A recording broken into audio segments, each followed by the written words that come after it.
I think we are at episode number 6, ladies and gentlemen. Wow. Thank you for joining BAM another time. We are very famous by now.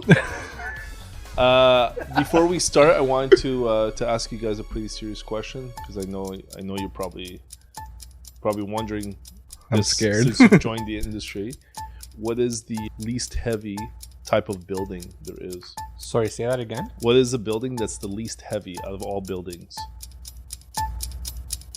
A lighthouse. And that's the end of the episode. Sorry, guys. I got it. Let's turn this off, That was please. good. Let's just Just Restart it. Oh my god. what do you, that was good. Let's just Just Restart it. Oh my god. what do you think? Yeah, Yeah, sure. that was You know a good what? joke. Yeah, you should Not try it mad out next at time it. you do stand up. See what the people think. So we're thinking of trying out a Don't Laugh style real estate podcast where we say the lamest dad jokes there are about real estate and see who doesn't laugh, and whoever laughs has to be compensated with a beverage. And see how long. Oh, this can go. like a drinking game. A drinking game. Yeah. BAMPodcast. BAMPodcast. Yeah, let's do it. Okay. Okay, Not it'll this be an time. addition, but we should have guests on the show and Get them drunk. Learn all of their secrets. Yeah, we should do that. Let with them Maz. incriminate themselves. yeah, we should. 100%. Yeah, that'll be funny, and see who's funnier, us or the mortgage brokers or the lawyers. Yeah, but you already won that. Yeah. What's up? All right, guys. So today we have an investment conversation. We have an investment podcast. Like normal, we do not script anything. We just kind of ask each other questions and we talk shit in between. Mainly that's what it is. So today we're gonna ask very, very basic investment questions, and as we go along, it should get a little bit more complicated. But tune in for episode 7 where we're gonna dive in a bit more. So today we're gonna start off with where should you invest, how should we invest, what type of investments are we gonna do. So I'll start off with Rabieh. Yeah. How are you, Rabieh? Good. How are How's you, it going? Omar? Thank you for being on the show today. Thank you for having me. Thank you. We Thank really you so much. appreciate He it. for actually has the whole costume and Yeah, everything. today I look like You look like a show host. He covered his Yeah. ashy legs today. Yeah. But I'm still Little showing the white Chelsea sock. boots. Chelsea boots. Look at this. Look at the fashionista over here. Yeah. So Rabieh, Yes. thank you for being on the show today. You're welcome. We really appreciate Yo, it. You're keep welcome. it moving, bro. If I was a first-time investor, Yes. where would I invest? Or Well, where should I invest? I'm going to answer your question With another question. with another question. So, well, my question is not so much where should I invest, but what should be my first investment? Because where I should invest is going to really depend. Because realistically, you want to try and invest in more high density areas. But if that's the case, I think you're going to go multi-unit because you'll be able to rent, going to be able to rent multiple units, like smaller units and more high density areas because there's more walking. But I just don't think as a first time In investor. terms of like price point, you'll get a higher price point per unit, for instance. Correct. Yeah. But I don't think as a first time investor that you should just jump right into that right off the cut. Okay, so what if I add this? So should your investment be tailored towards question number 1, does this first time investor have all the money in the world? Probably not. Okay. So if they have a limited budget, Yes. depending on the price points, Yeah. can you give an example at different price points? Like let's say a 200K price point, a Yeah. 400K, 600, a million. Wow, that's like a pretty loaded question there, Omar. Well, because to me, where should you invest and what type of investments you should have, Yeah. depending on On your price point. on your price point. Yeah. And what is the best investment for that point? I mean, I'd say for somebody who's a first time investor, you want to start off with something smaller. Again, depending on how much money you have. So, like an apartment, something like that could be a good option for you. Yeah. At which point, again, you're going to try and find things that are more close to transit ways, things like that, or high density areas. That way,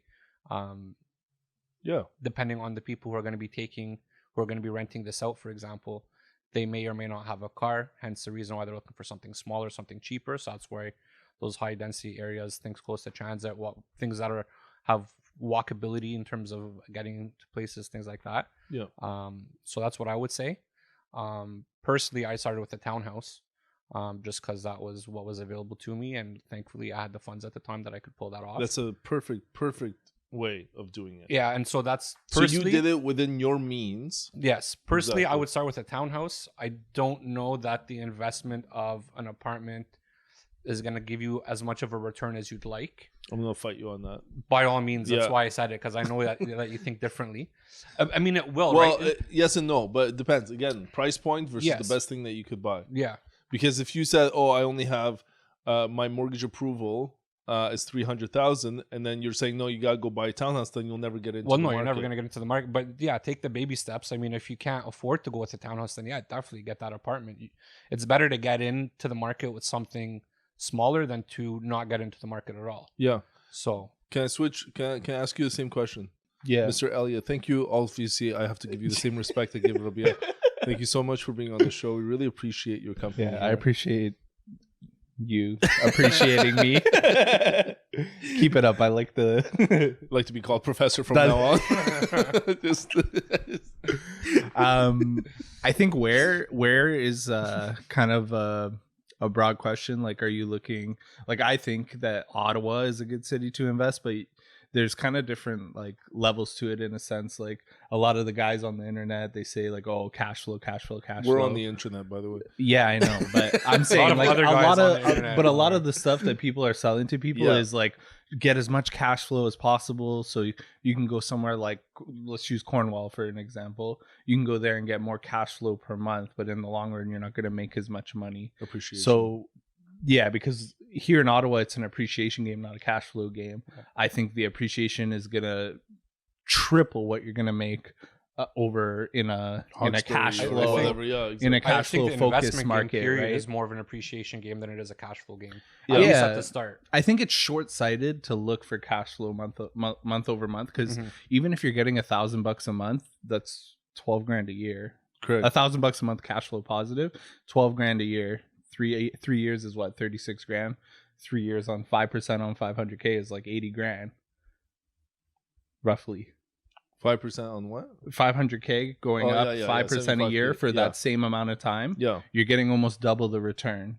So I think where you should be focused on areas like Ottawa, where it's more, equity play over cash flow play. Yeah. And then just like you guys were just saying, like start where you can. Like personally, I see it as like levels, where like level 1 is your starting investment. Start with the single family because it's easier to manage. Yep. There are obviously pros and cons to going like multifamily. Like if you have a multifamily with like 4, 5, 6 units, you have a little bit of safety cushion, whereas like it's not all going to be vacant at the same time. Like as things turn over, Yeah, you have that cushion. You still have money coming in, but just for simplicity's sake, like the first time investor, like when they're just getting into the market, if you can get the townhouse, you do that. Yeah. You If get the best if you investment. can't, you Yeah. get the condo. Yeah. Rabieh said that. And if you can get the multi-unit, depends what age you Yeah, are, but how much even- equity you've of got, course. how much cash you've got, yeah, how much you have risk you're- 500K cash, go do it. You Yeah, know what exactly. I mean? Well, You that's have the- us to hold your hand through the So management the only portion. reason I say not to start with multi-unit is just I personally just feel like you should get your feet wet with something small that's easier to manage before you jump into the big leagues with multi-units. Yeah. I would agree. I mean, depending on your Yeah, 'cause there's the ability, tenant and, relationships are different, older properties. and that's exactly it, right? That's why you kind of dabble with the townhouse or the apartment, whatever. It's a lot easier for you to manage at that point because you're only Yeah. managing one. Otherwise, you're going to get a big shock and you're going to bounce. You're not And- going to freaking invest unit. anymore. and that's exactly it, right? And Yeah. so that's why I say Yeah. start with that small thing. And then, like Elliott said, there's levels to it. So you start there, and then you slowly will build up and build up and build up. To There's something even, bigger. I think that there's even levels in buying the single family portion. My client that just got the duplex, he had already bought 3 or 4 properties, all new builds. So that was his play: new build, new build, new build. Yep. Prices went up. He then pulled his cash and he moved it into a different type where we bought a multifamily. It's only a duplex, but then we're doing the value add play where we're adding the extra burr. unit. Yeah. And he's going to be able to pull exactly, like he's Yeah. going to be able to pull his money out and go do it again. So that's like his level up almost. But see what that client did is that they slowly got into the game, right? They got into one, then they made some profit. It's time in the market. Yep. And then by doing that, they've accumulated a lot of equity, and now they're going into the bigger game, right? Bigger buildings and whatnot. I find that you guys brought up some really good points. So one is it a cash flow game versus price appreciation? The other one is, are we taking on more than what we can chew? Rule number one for me is, if you're going to invest in something, be comfortable with the worst case scenario. So take a look at the property, take a look at the investment, and say, am I comfortable with the worst case scenario? Am I comfortable if I could, what's the worst case scenario? In Ottawa, maybe vacancy a month or two. Okay, if that's the worst case scenario, am I comfortable with that? Yeah. Am I comfortable with some rental money? Am I comfortable with not collecting rent? Am I comfortable? Think about the worst things possible, and then you go, who would be responsible for that? So is it me? Is it the tenant? Is it the property manager? Is it insurance? Is it who? Right? So you start to look at all these different things and you go, I am comfortable. If this was on my head, I would be comfortable with that. That's number one. Second thing is, whether you buy for price appreciation or you buy for cash flow, it's the other way around. You said cash flow, you said, okay. Then there are two different scenarios there. In the price appreciation standpoint, you want that the price goes up, but in the same time that you're able to also increase your rents to be able to sustain the higher level mortgage that you require, because you're going to refinance that property, take cash out, buy another property. So you want ideally that property goes up and the rents go up.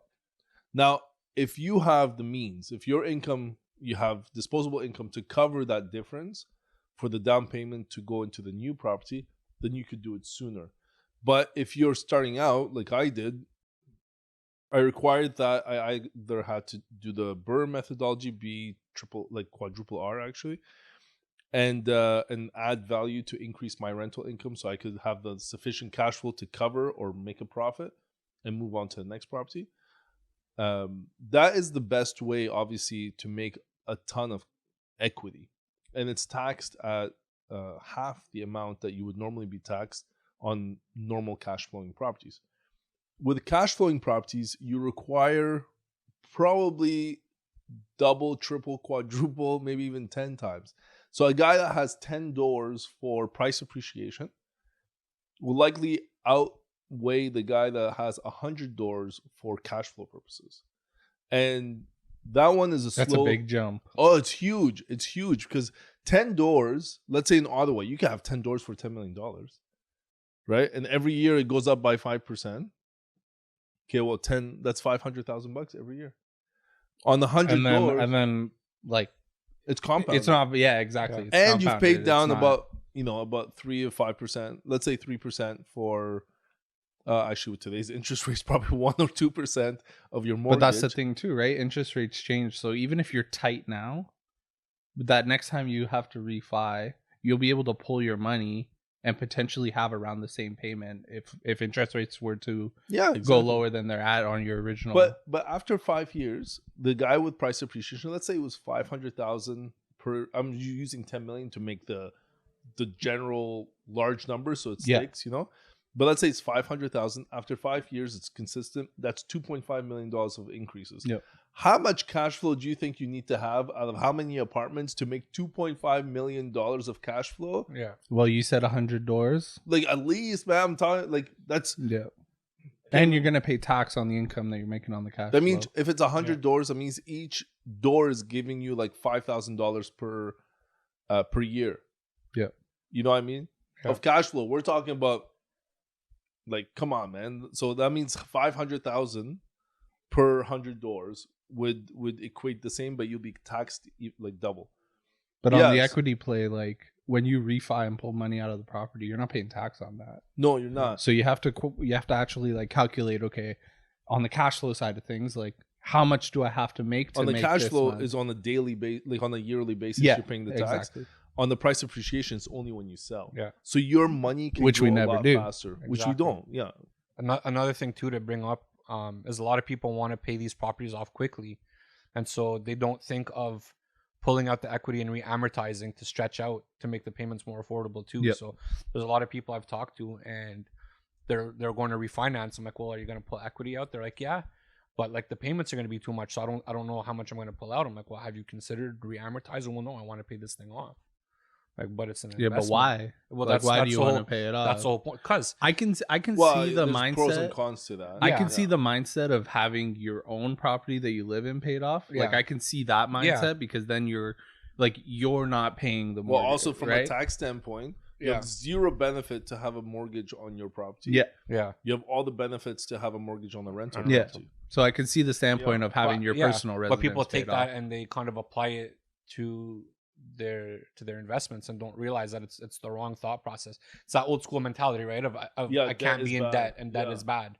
Not realizing what you can do with your debt and that how beneficial it could actually be for you. I think there's something to be said as well for like what stage of your life you're in. Like Yeah. if you're trying to grow the portfolio, then refinancing and keep going, that is the play. Yeah. But if you're at a point where you have enough properties where you're kind of done in the sense of like you're not really trying to grow it like at such an Yeah. exponential pace, then okay, at that point just leave it how it is, let it Yeah. pay itself off, and like it's whatever, Absolutely. you pass that down to your family as You know, as part of our investor presentation, we always say there are two stages of investments from our perspective. There's the growth perspective, growth phase, and then phase number 2 is income phase. Everybody on YouTube and whatever, Instagram, everything, it's all about the cash flow, it's all about the income. Yeah. And these are like what's the rule? The 1% rule. If you buy a property for $200,000, you better be bringing in $2,000 a month. That's the 1% rule. Yeah. I'm going $2,000 for $200,000. We'd never buy anything. yeah. You know, I followed that rule. I would never buy anything in my life. You know. Well, And because then- you have to have so much cash flow at that point too to Yeah. put on the property. Yo, even 15 years ago, Yeah. it wasn't even close to that. So it's Yeah. not like Ottawa just became. No, it's always been like that. Yeah. but So it's different. It's different markets, right? Like yeah, that's it's- that. It prob- actually is like almost painful sometimes to talk to people, especially when they're at the beginning of like kind of investing, because like I feel like even like during COVID, like real estate became popular, Yeah. like at least for Well, like more- the younger yeah, in the age younger group, let's say. generation. Yeah, exactly. Because they see, oh my god, it's so easy just to make an extra couple thousand a month on real estate. You just do this and that, but it's not that simple. You know what I mean? And it's not always the best like strategy, in the sense of it's very simplified when they're feeding it to you online. And I find that, you know, it's very easy to fall into like, it sounds like easy money kind of thing. Yeah. You know what I mean? So that's why people Everybody like, they wants to stick get to rich. it. Oh, yeah. Everybody wants to get rich quick. But right? you're listening to people who are rich and they're showing what they're doing now, but they're not, for the most part, talking about how they got to the point where they're at right now, right? A Yeah. big one I found that was happening a lot is like the wholesale thing. You know, where they like oh, that gets on my nerves, man. man, I have friends of mine that like they tried to do it, and like, you know what I mean? Like, I'm not saying it's impossible, but there's so much liability in that, and it's way, way, way, way, way harder to do than what all these videos online are saying. And for sure, I bet there are people that are doing it and they're successful with it, but on the majority scale, it doesn't work, and there's a lot of risk involved. It's so funny though. They call it wholesaling. Okay, but really they're buying property by property. yeah.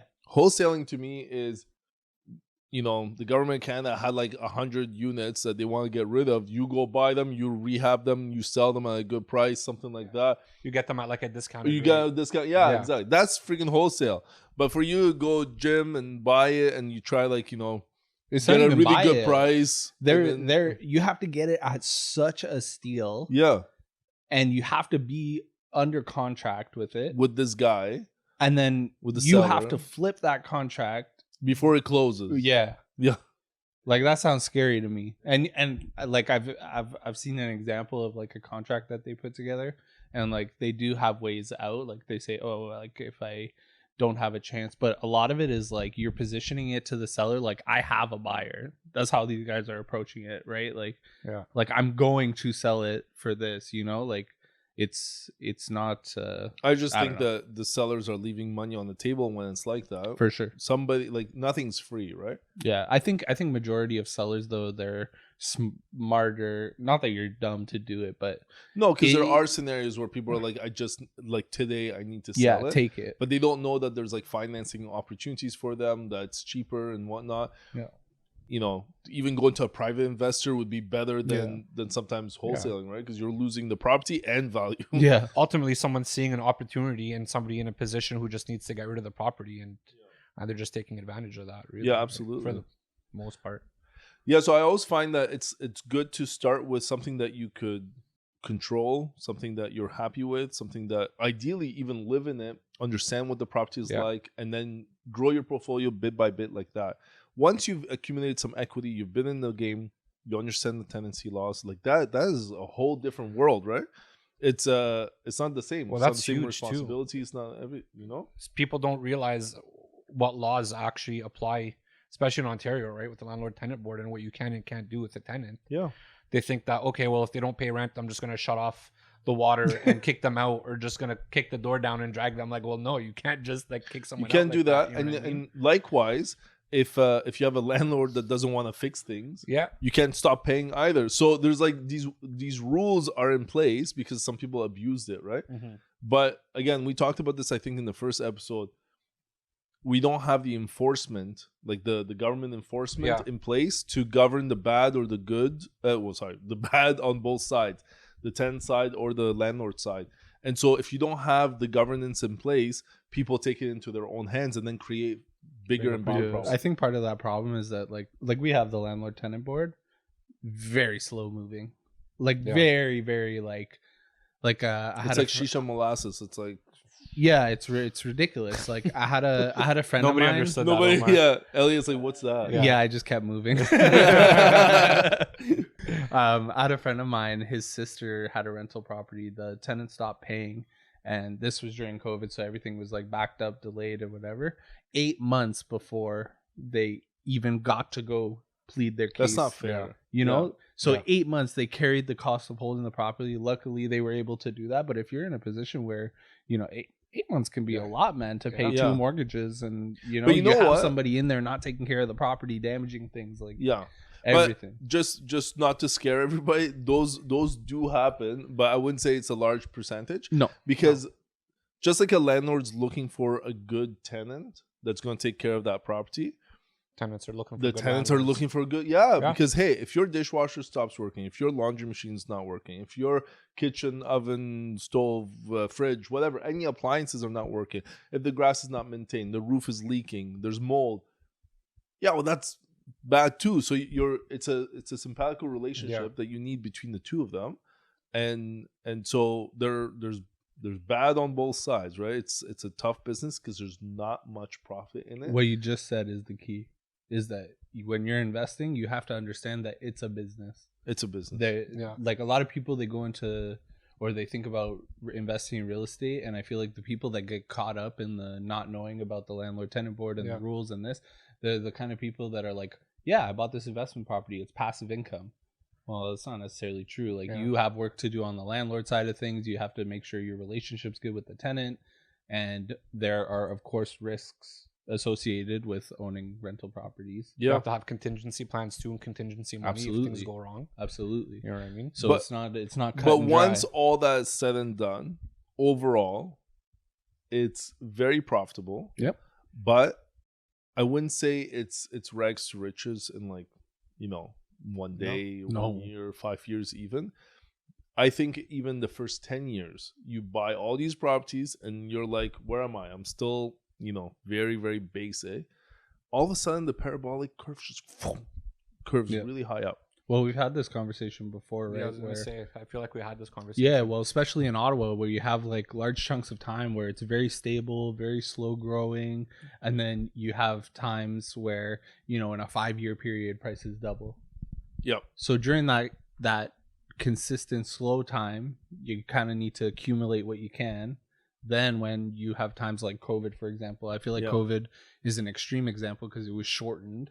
Like it was in a very 2-3 year period, right? Yeah, but I don't even mean with those high increases. I just mean if you're increasing by 5% per year on leveraged funds, okay, so you start off with 20% down, and you're working your way down to zero. The first few years, you're making 25% to anywhere between 18 and 25% on like a consistent flow, okay? So as the years go down, you're making less and less return. But if you pull your cash out and you consistently maintain about 15% or higher, if you had $20,000 in the beginning, that 20K becomes like in the millions, man. Yeah. After 35 years. Yeah. But with 20K, and all you did was just like refi and that's a crazy way to think about whereas it. after too. 10 years, you won't see much. You'll be like, oh, I got a couple $100K or something like that. Well, yeah, because you just sat on it and did nothing with the money you're just accumulating paying in down. investment. And then so you go, okay, yeah, I made 200,000. That sounds great. Mm-hmm. But everything else has gone up like 300,000 or 200,000 or whatever, right? So you don't feel as good. But then all of a sudden, oh, wait a minute, with this equity, I was able to buy a second property, a third property. Yeah. If 2/3 of Canadians own a property, and I think the number now is like in the 50s, but let's say 2/3 of Canadians own a property, most of that is owned with a partner.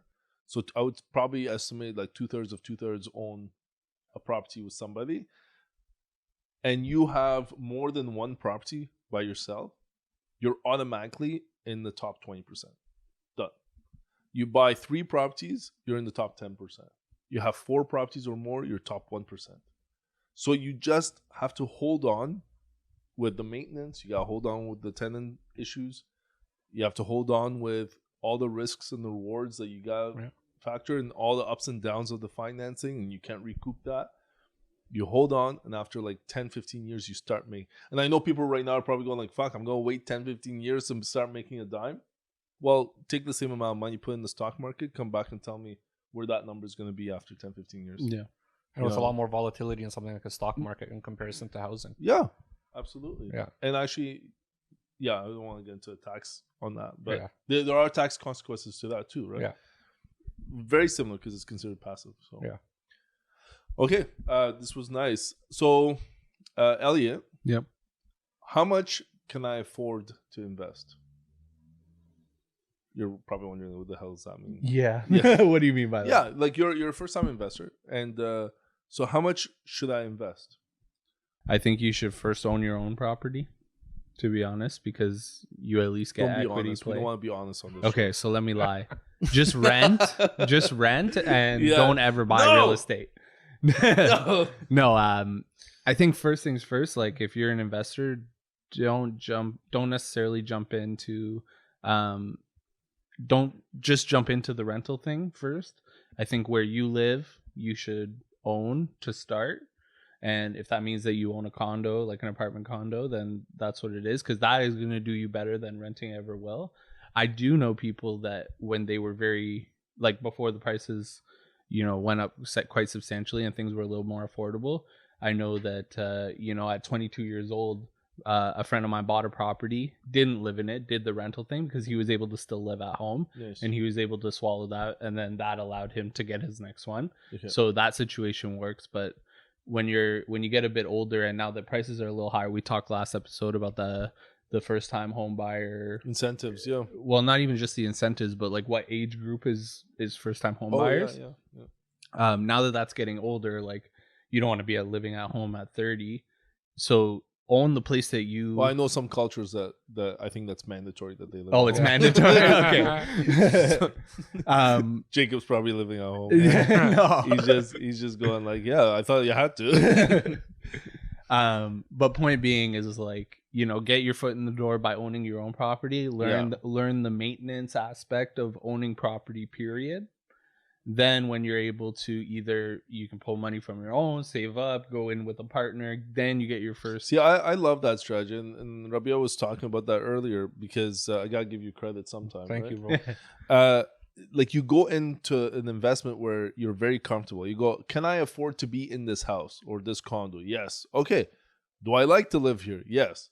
So the natural thought is, will somebody want to rent it, and how much will they rent it for? Right. If you lived in there for like a year or so, 2, by the time you leave, even if you're like starting off with the whatever down payment you're in, 5, 10, 20%, let's say, you're likely going to be cash flow neutral, let's say. Yeah. After a few years, right? And I think that's the goal.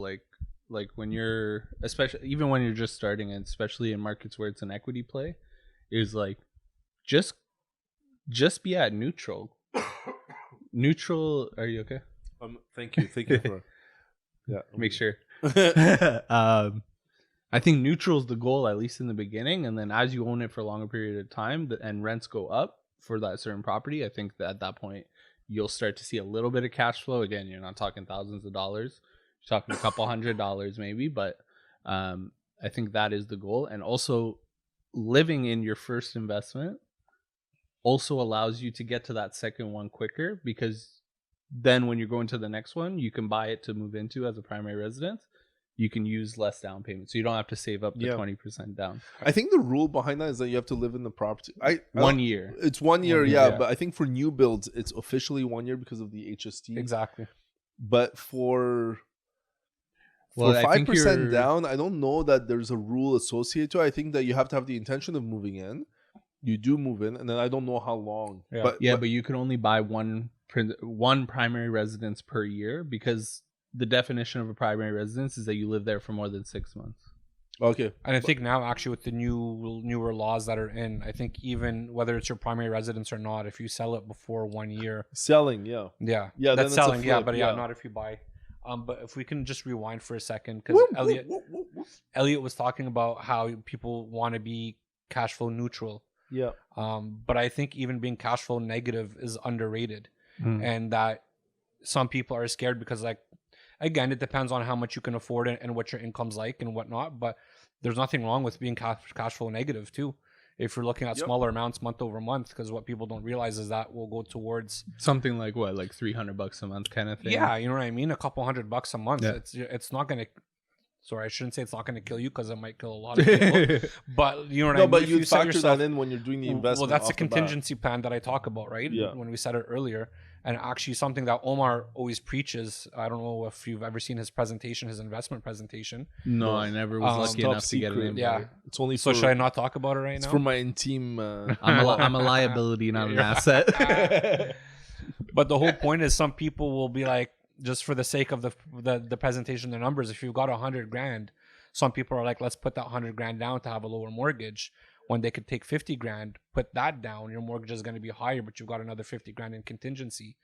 So you're going to put 100 to make sure you're cash flow neutral or positive, or you could put 50, be cash flow negative about $100 to $200, $300, whatever.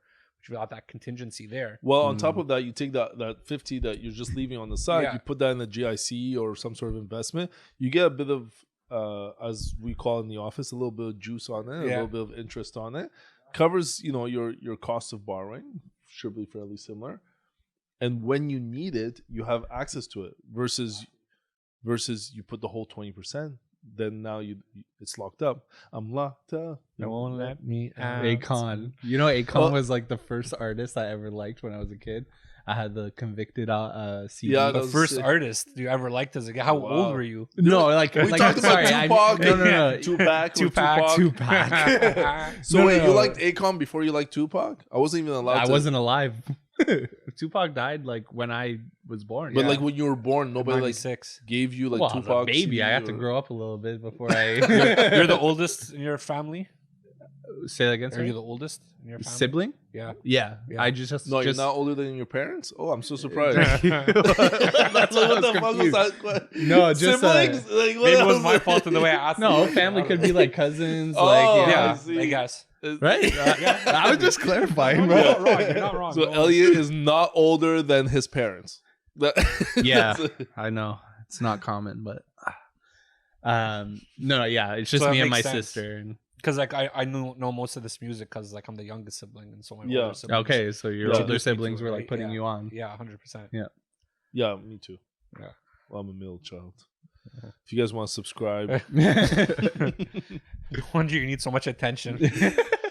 Hey, middle children are poised for success. Believe it or not, we have to negotiate with the siblings, and we have to negotiate with the parents. So you need a third child. So Abby is gonna be the one. She's gonna be the one. No, that girl's She's gonna kick some ass, man. She's She's already kicking your ass. yeah. Oh my god. Time change and teething. Like, it's a great recipe for sleep. Fantastic. Ask me how I'm doing. Ask me. I think your point was good, Rabieh. Like, yeah, being at cash flow negative a little bit, still like if that's the deterrent, like if you're just not gonna buy a property because you're gonna be let's say $200. But we hear that all the time. What? Yeah, we hear that all the time. So many clients be like, "Oh yeah, it was like yesterday. We had a conversation with a client. Yeah, and he said, oh, like years ago they sold properties. Why? Because they were cash flow negative at that point. yeah. But that little bit of cash flow negative. But what was the regret that they didn't hold on and sell the it? regret, yeah, later down the road or pull out equity down the road. Absolutely. Yeah, it's you know what's $200 over the course of a year is what $2,400. Yeah. But in that same year, your property appreciates 5%. Yes, it's not in your bank account; it's in equity. But when you next go to refinance, you compound. And you know what? That $2,400 goes against the rents. So let's say in that year you made $20,000 rents, and you had a $2,000 negative cash flow. Well, that reduces your $20,000. So now you're not paying taxes on the full rent; you're paying taxes on just a little bit. It's as if you had 1 month vacancy. Can you survive with 1 month vacancy? Now, to go back to your example of, I have $100,000, and I'm going to take 5% down payment. I'm going to buy a $500,000 house. That's $25,000. Okay, and I am cash flowing negative $500 a month. That's $6,000 a year. For 5 years, 6 times 5 is what? $30,000.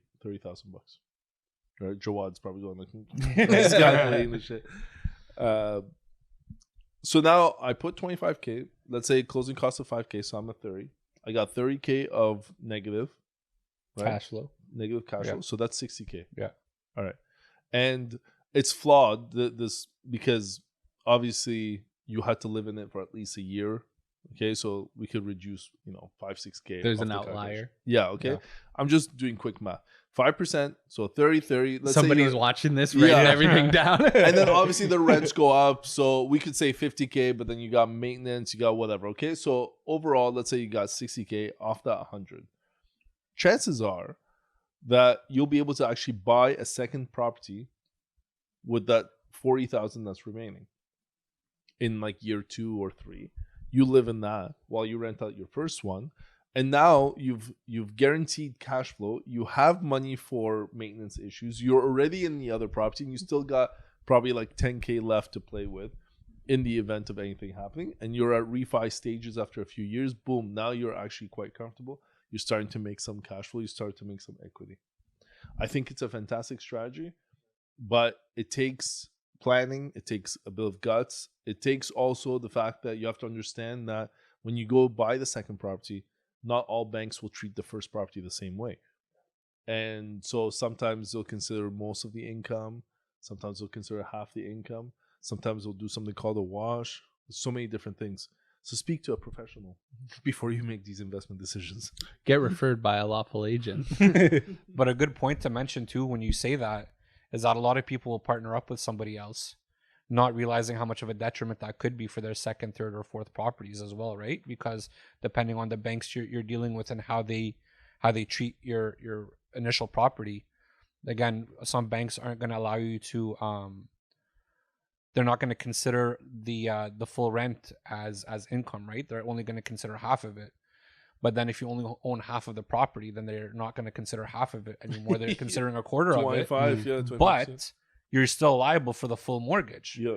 So that's where you have to be careful. You got like $500 of income against like $2,000 worth of debt. Exactly. Which is nuts. So that's where you also have to be careful when you're partnering up with people. Because again, depending on the bank and how they're going to treat that property could be different. That's why I personally suggest using a mortgage agent over a specific bank, if you can. To get proper advice for this. To get proper advice, but also the ability to choose from different banks and different lenders who might have different these mortgages. rules change all the time. Yeah. All the time. Like I had done a proper, like a particular way of financing called like a DCR sheet, where they list all your properties and then they essentially see what is the cash flow negative or positive associated to each, and then they put that against your income.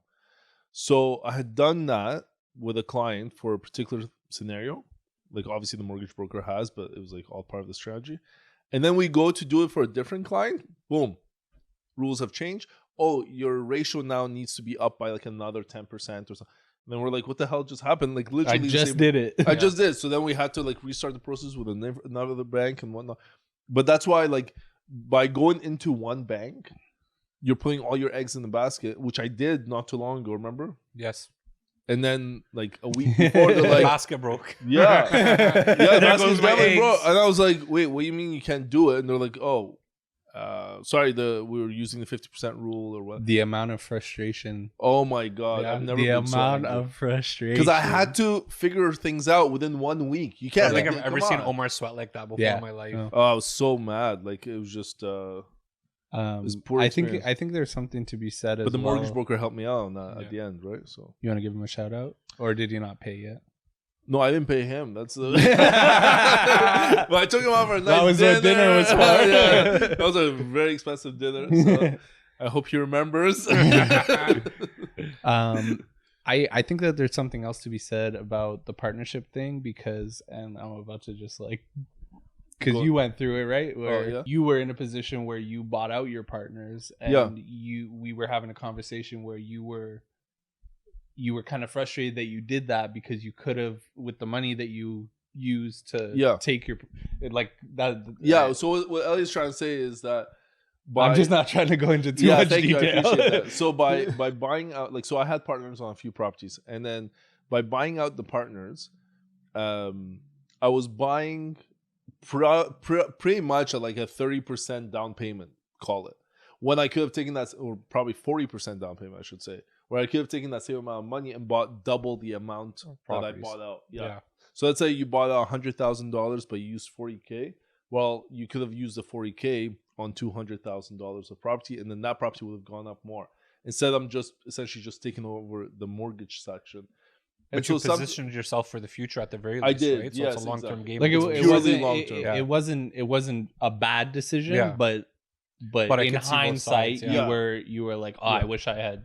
And the partners, like, you know, because then at one point, like after doing like growing a portfolio with a partner, what ends up happening is that you have different needs. Remember, we have the growth phase and then the income phase. My partner at the time now was done with the growth phase, wanted to go into the income phase, so they wanted to cash out during that period of time. So that was their mentality, and as a result, you just have divergence in mentality on the investment, and one of you has to cash out.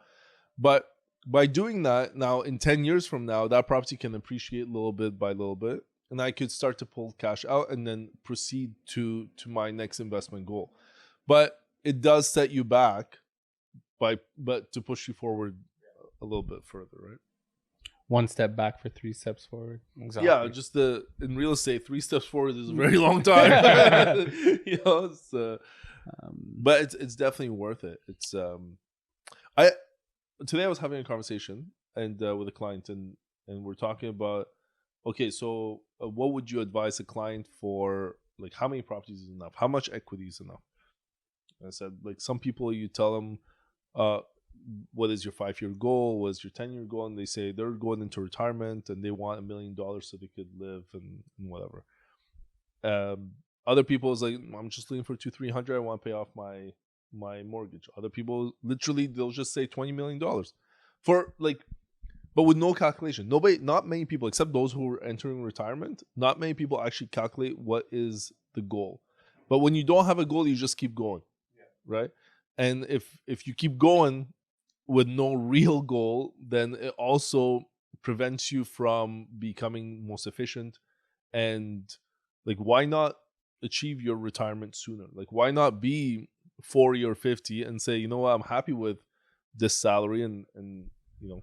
Well, likely if you don't have a goal, you also don't have a plan. So how are you navigating yourself through this?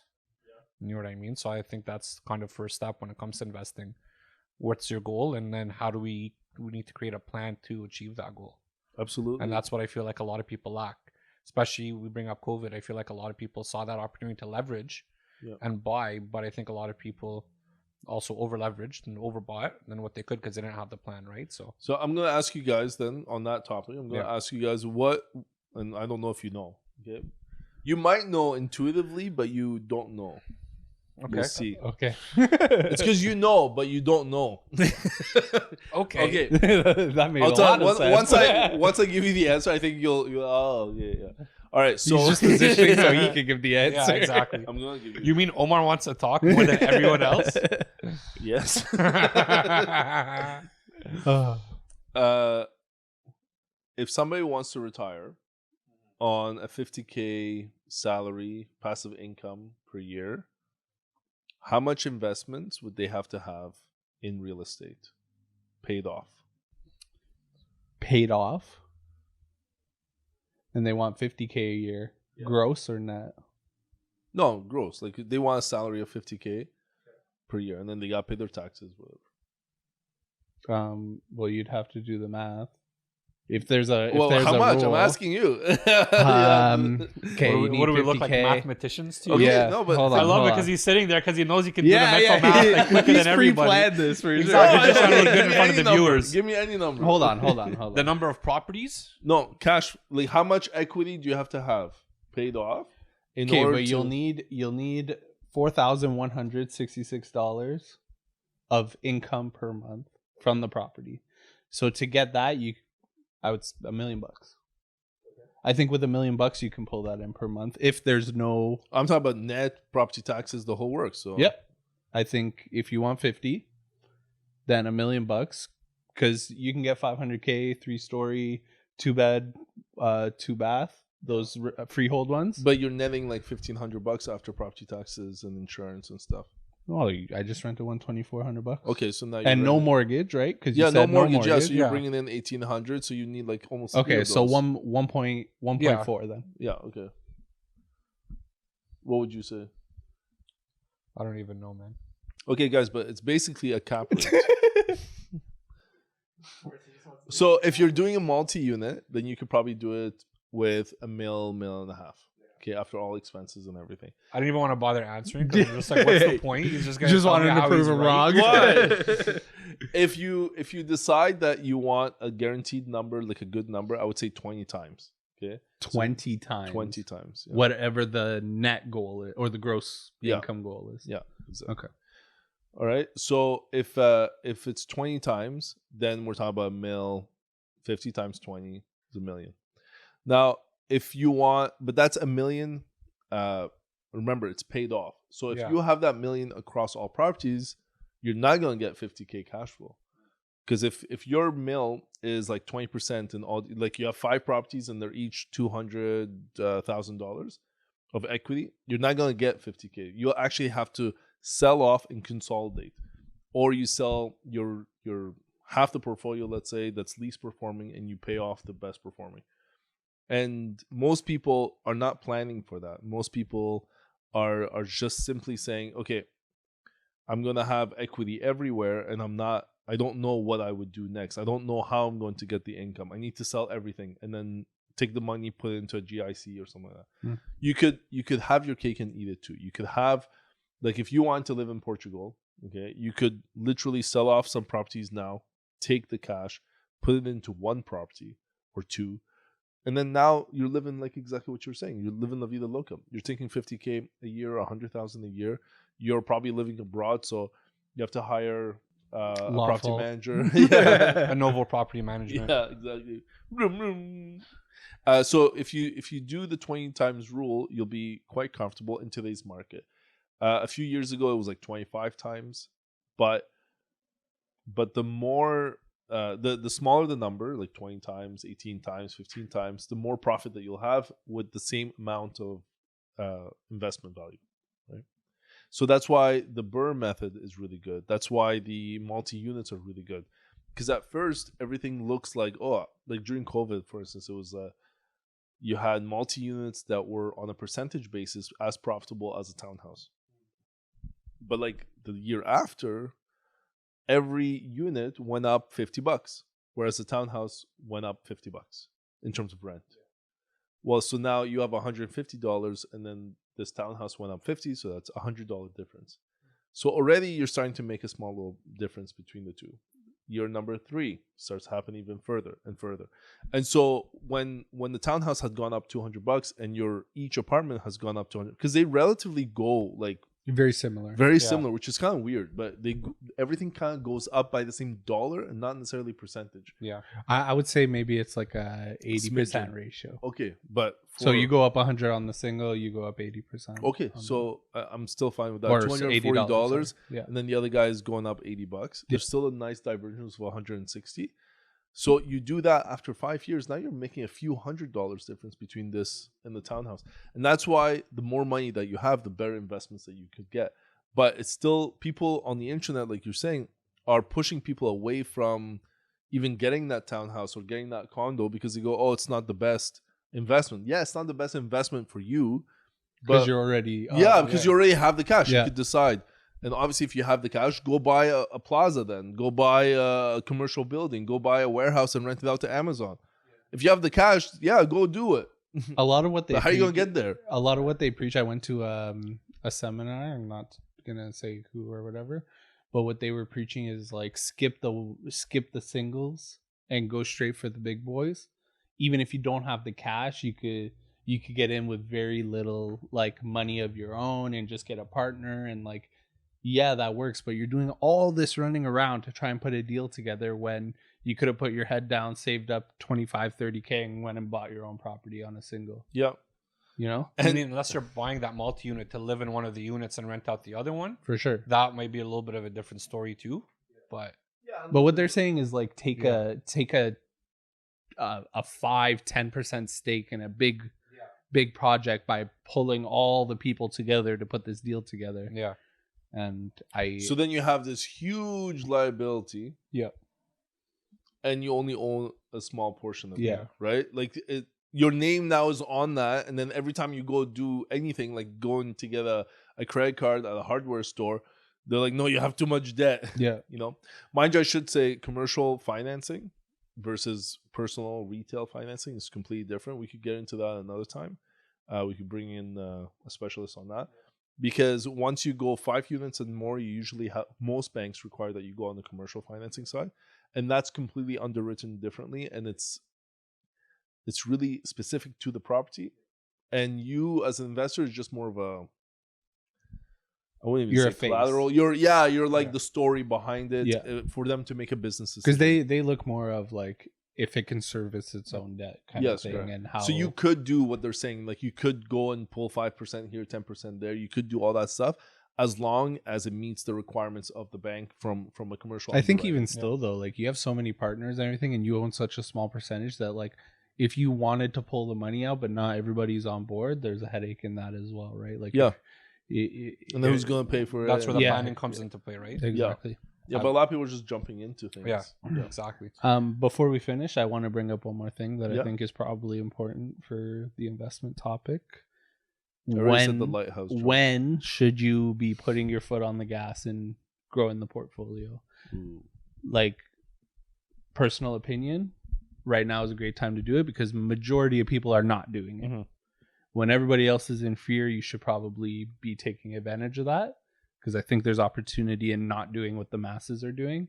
And also from a year-to-year perspective, I think that real estate is pretty well known that it runs in cycles. Spring is always hot, and I think that winter time, typically you can get the best deal if you look at a year time frame. I think that winter time is the best time of year to buy. As an investor, there might not be as much choice on the market, but I think that when you look at kind of what's happening in the market, your best negotiation positions in the winter, majority of people, they're not trying to move during Christmas. They're not trying to move during the winter. It's a bit of a headache. So I think, and please add to that. What do you think? I agree with them. Because anytime we take a look at the stats and we take a look at the charts, you always see kind of a flow. And going into October, November, this is when you do see things dip. Going to December, like you said, Christmas, January, New Year's, people aren't financially stable in those times either because of the holidays. So you're gonna see less people with money to actually be able to go and buy things. Well, they're also distracted. Right? They're distracted as well. You're right. Eggnog. Yeah, eggnog. They're drunk Yeah. all the time. Even thing, yeah. But yeah, no, I agree. I agree with Elliott 100% that the winter time is a good time to do it. I think buying all the time. Well, Yeah. yeah, you can But- always find deals. Yeah, that's and what I I mean. feel like that's where you're gonna go with this. So I don't like how do I say it? I don't wait for the market. I create the market. My point was not know? that you should wait, but my point is like be strategic with what you're doing, right? Like during COVID when everything was going like properties selling in a day, 2 days, 3 days. That is not the time you want to be accumulating as many properties as Why not? possible. Because there's a little more risk on the table. No, It stretches your timeline out Okay, a little bit further. But if you did that, you bought a property and then actually went up because everything's going hot, right? Yep. Then you actually have equity to go and buy the next property fairly quickly too. Okay, so what happens when you bought? You're just assuming there's going to be like a big crash or something. No, I don't think there's a big crash coming. Okay, so if I that's the think case- that people that bought at the peak in March 2022 are in a negative position right now. If they put 5% down, like we No, promote regardless. Just doing. if you think about just price point. Yeah, Okay. you're down right now. I don't think that they're going to take a loss in the end, but I think in the short term. But that's one property that they're not refinancing today. correct. Okay, and I don't like in some neighborhoods it's gone down big time. Like suburbs have, Yep. yeah, Canada, Barhaven, Riverside yeah, South, you name Finley it. Creek. Like all the suburbs, Yeah. they're gone down. Even builders are finally starting to bring their prices down, which for the Bank of Canada that's going to be really good. But Central, things are coming back. So that Things comes are back to stronger. strategy, right? Yeah, But Central's still down. It didn't take as big of a hit as the suburbs. yeah. But my point being is like, I never said don't do it. My point was just like in times of fear, like now is when It's you want to be ideal. more on it. But you had to have the capital to jump now, and you had to have the planning. That means we're timing the market. I don't agree that we should be timing the market. I No. think you should just be. It's time in the market. I know it's cliche, but that's really what it is. I would agree. And during hot times, don't go and just be like, oh, I need to buy this house or this investment property. I'm going to pay whatever. When we were putting offers on multi-units, even in the hot market, like there'd be like 10 offers on a multi-unit. But everybody, like the price it sells for is like marginal from what everybody was calculating. It was always based on that. Now, the mistakes then was that 2% was going to last forever. Mhm. Right? So sometimes when we were a bit more conservative on the interest rate, we would lose out on properties. For sure. And that's fine, right? And it would take us longer and longer to find a proper property for a client, but that's good. And sometimes agents would like list it way too high, and that's fine. That's good because then we get to actually bargain. In the hot markets, there's always some sort of opportunity. But I think I'm talking about Accumulation. the majority stake. Like you can't get emotional during those times because you can't. plenty yeah. of people in the hot market. Because you were talking about multifamily, that's a little bit different. Yeah, but than if you're going buying a for the townhouse- single family, Yes, right? you're right. Yeah. So when people are going in looking at these townhouses and whatever, some of them it is for investment, but they're still getting caught up because they know they're not going to get it compared to the average person because you know What's you're worth doing for the them. calculation. Okay, maybe it's worth more now because we know the market's hot, but then if you're in it emotionally, which investment should always be a numbers play, but if You're competing against emotions. that's it Yeah. exactly. So But I these think that's people where are your realtor overpaying. should step in. 100%. Right? That's where, as a realtor, you got to reel your client in and be like, "Hey, you're getting emotional about this. Yeah. This is a business." Can tell you from transaction." experience, it doesn't always work. Of course not. Yeah. Of course not. Because but- they're looking at a town. Well, you gotta evaluate the investment from the highest and best use. So if the highest and best use is for somebody to live in it, then you're gonna end up paying top dollar for it. But if it's somebody that's gonna rent it out, then they're gonna try and get it for as low as possible. But the seller hasn't rented. Why would they let it go for such a cheap price? I think it makes it harder to accumulate in hot markets. Might be a correction to what I was saying. Because if you're going to be smart and strategic about it, it's not that the deals don't exist, but it might be a little bit harder to get your hands on. But it's harder to refinance and purchase the next property in a recession or in a market like we're in now. So that's why there's always opportunity in both sides. So you say, okay, I'll gamble the potential I'm paying much higher or whatnot. Mhm. But if you always think that at the end of the day, real estate prices are going up anyways, every now and then there's a 1 year correction like we're in now. Yep. But it still didn't eradicate 2021. It didn't take out 2020. Yep. And those were your COVID years 100% anyways. I And they were agree. actually crazy COVID years too. Yep. But so if that's the case, then you just risk 2022 and only for a few months of 2022. Ideally the situation is when prices are at their highs and when everything's going crazy and you have a lower interest rate, you refinance at that point and you have your cash on hand ready to go when you see a small correction in the market, and or when the market is just not as busy. You don't have to wait for prices to come down. I would never tell somebody like, oh wait, the price is going to come down. I don't believe that. But I think that having cash on hand ready for when everybody else changes their mind, back to the not doing what the masses are doing. If the masses are going crazy buying everything, prepare yourself. Yeah. Be ready. Yep. Last point too, man, is we're seeing that year over year, our number of homes transacted in the Ottawa area are down, I think, 13%, something like that, okay?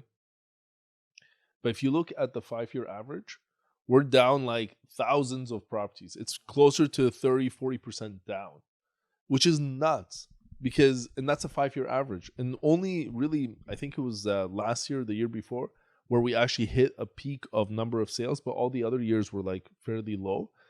And hence why there wasn't like during COVID, hence why the properties were going nuts. But our population has grown. The builders haven't built. And we sent out an email to our database kind of saying, hey, this is our prediction. So you guys could check it out on our Lotful website under journals. It's a pretty good article, I think. And we're getting good feedback for it.